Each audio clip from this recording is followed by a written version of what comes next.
He stepped a metre or so away from her, then turned, ran his hand along the whip and pulled it taut.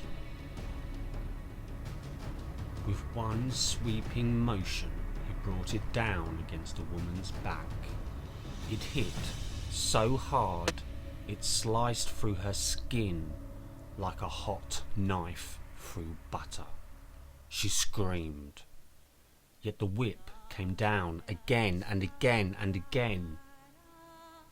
Her name was Petronilla Meath, servant to Dame Alice Kittler, sorcerer, witch of Kilkenny, the first recorded witch of Ireland, and one of the first trials that would shake the very foundations of Europe and would begin a witch hunting craze that would last for more than 300 years. Welcome to the second of our terrifying stories for Halloween.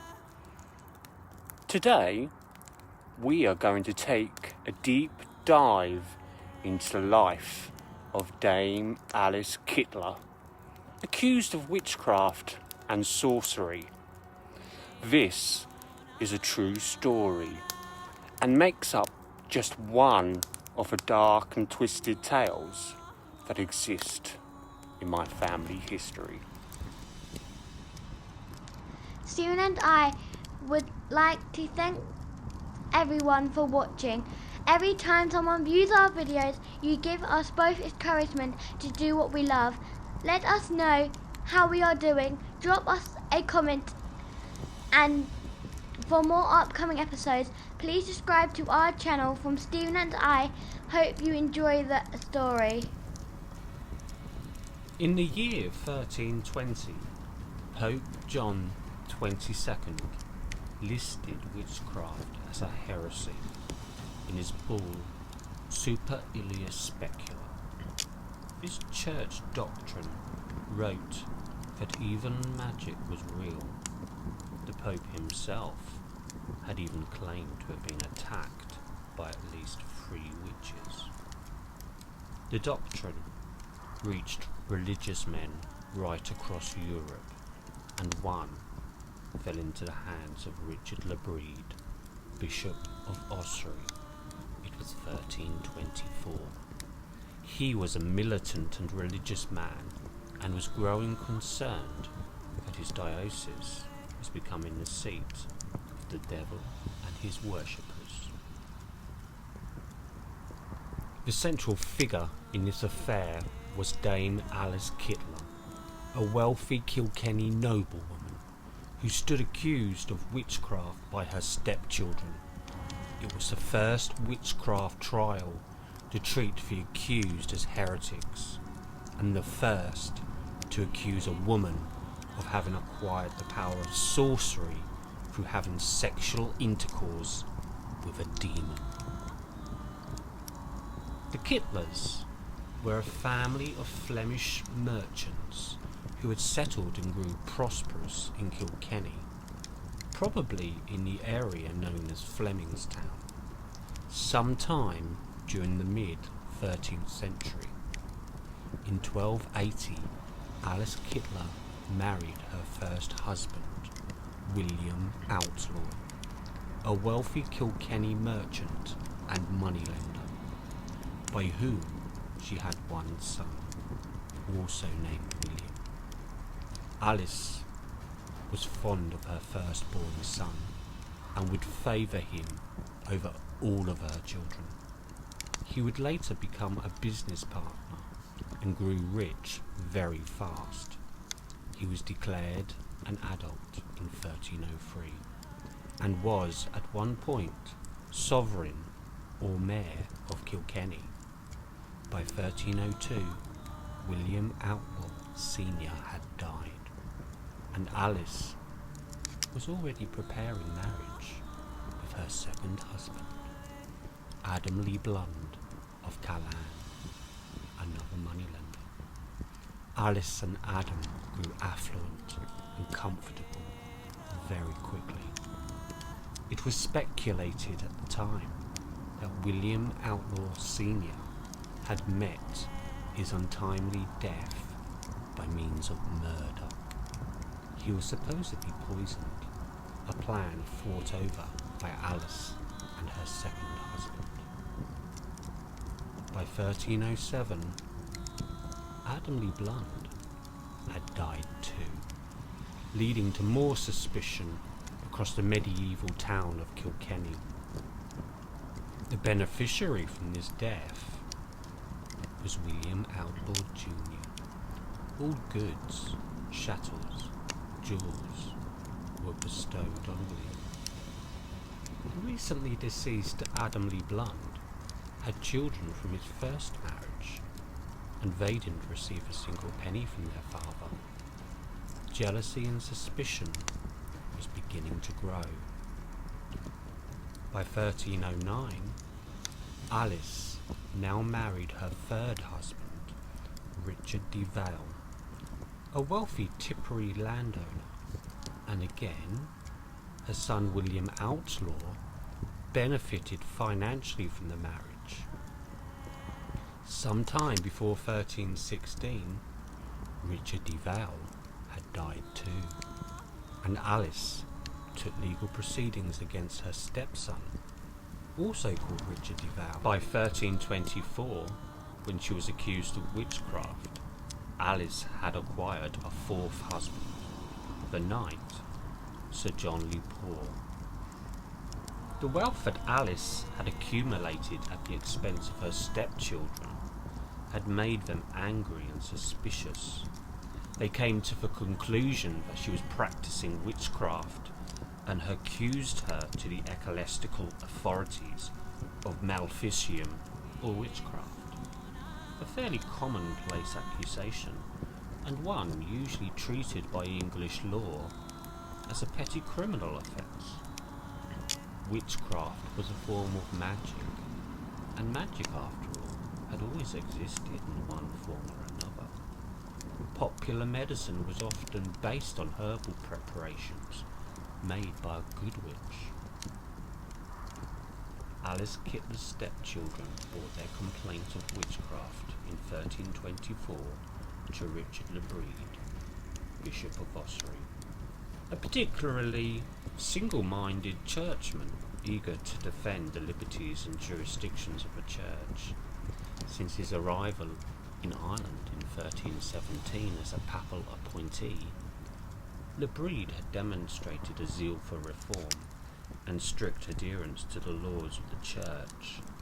He clashed with the local Anglo-Irish and complained directly to the Pope. Le Brede's patron, Pope John XXII, had a lively fear of sorcery and claimed too that his life was in danger from witchcraft.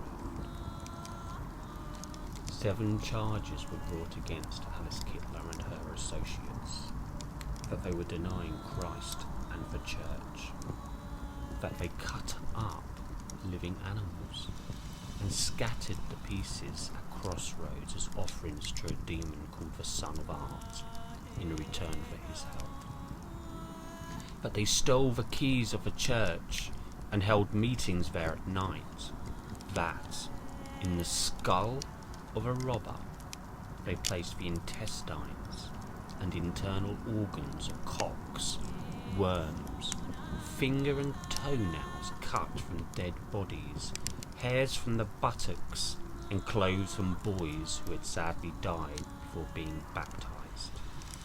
That, from this brew, they made potions to incite people to love, hate, kill, and afflict Christians. Herself had a certain demon as incubus, by whom she permitted herself to be known carnally, that he appeared to her either as a cat, a black dog, or as a black man. From these demons she received her wealth, and that Alice had used sorcery to murder some of her husbands and to infatuate others, with the result that they gave all their possessions to her and her son, William Outlaw. By this means, impoverishing her stepchildren. Furthermore, they claimed that Alice's fourth husband, Sir John Lee Poor, was being poisoned. The description of him in 1324 as emaciated, with his fingernails falling out and body hair removed, all consistent with arsenic poisoning, lends credence to the latter accusation. The bishop began proceedings against Alice and wrote to the King's Chancellor in Ireland requesting her arrest. He was at first refused, but Bishop Le Bris did not stop, and he summoned Alice to appear before him, but she had in the meantime fled to Dublin. Le Bris followed the legal proceedings laid down by the Chancellor to the last detail and excommunicated Alice. Even though she had not been present, Le Bris cited William Outlaw, and a day was appointed for Alice's son to appear before the bishop.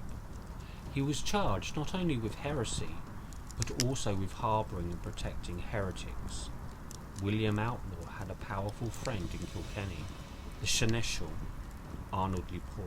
The Seneschal was a representative of the Lord of Liberty and therefore its chief judge and official. The Seneschal, in order to block Le Bris, arrested and imprisoned him for 17 days, until the day appointed for William to appear in the bishop's court had passed. This was a dangerous move.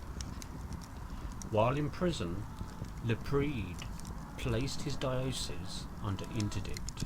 No baptisms, marriages or burials could take place in the diocese until the interdict had been lifted.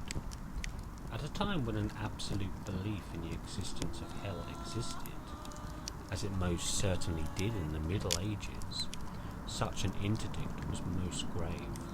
The bishop also gave instructions for the host to be brought to him, indicating that the body of Christ was imprisoned. The bishop proceeded to hold virtual court in the prison, and clergy flocked to visit him. The Kittlers must have been a powerful, rich and persuasive family, because while Le Bris was imprisoned, the Seneschal sent a crier to every market village to see if anyone wanted to lay complaints against the bishop or his household. William Outlaw, hoping to find evidence against him, went to the archives of the Chancery of the Liberty of Kilkenny, and there found an old accusation against the bishop, which had been cancelled and quashed. William had it written out again, and he then rubbed on the writing of his shoes, aged, before presenting it to the Seneschal, who then attempted to force the bishop to answer the charges listed in it in his secular court. Le Bris refused, saying he could only answer on temporal matters before the King of England, and moreover, he was not bound to answer charges before men who had been excommunicated. When eventually Arnold Le Poer sent his uncle, the Bishop of Leyland, and the sheriff to release Le Bris, he would not leave quietly, stating, "It will not do for a bishop imprisoned for his faith in Christ to walk out of his prison as if he were a thief or murderer." In full regalia, accompanied in procession by his clergy. After his release from prison, Le Bris again cited William Outlaw and his mother to appear before him, but before the day appointed, a sergeant arrived with a royal writ, requiring the bishop to appear in Dublin before the Justicia of Ireland to explain why he had placed an interdict on his diocese, and to answer complaints made by Arnold Le Poer against him. Le Bris sent a proctor on his behalf, explaining that he dare not travel to Dublin, as he would have to pass through Arnold Le Poer's lands. His excuse was not accepted, and his ecclesiastical superior, the vicar of the Archbishop of Dublin, lifted the interdict. Despite Le Poer's plea, it was inevitable that the case would swing in Le Bris' favour. Insults and attacks on the church and its bishops could not be lightly tolerated, and he was allowed to pursue his case in Kilkenny. Alice Kittler, sensing that public opinion was gathering against her, fled from Dublin and was never heard of again. She probably fled to England or Flanders. Her less wealthy associates were now imprisoned in Kilkenny, and the bishop examined them personally, using the inquisitorial procedure allowed by the papal decree. They were tortured, often for days on end. The accused confessed. Meanwhile, the Dublin officials had arrived in Kilkenny. The Chancellor stayed as a guest in William Outlaw's house, where he and the Treasurer, Walter D. Islip, held banquets.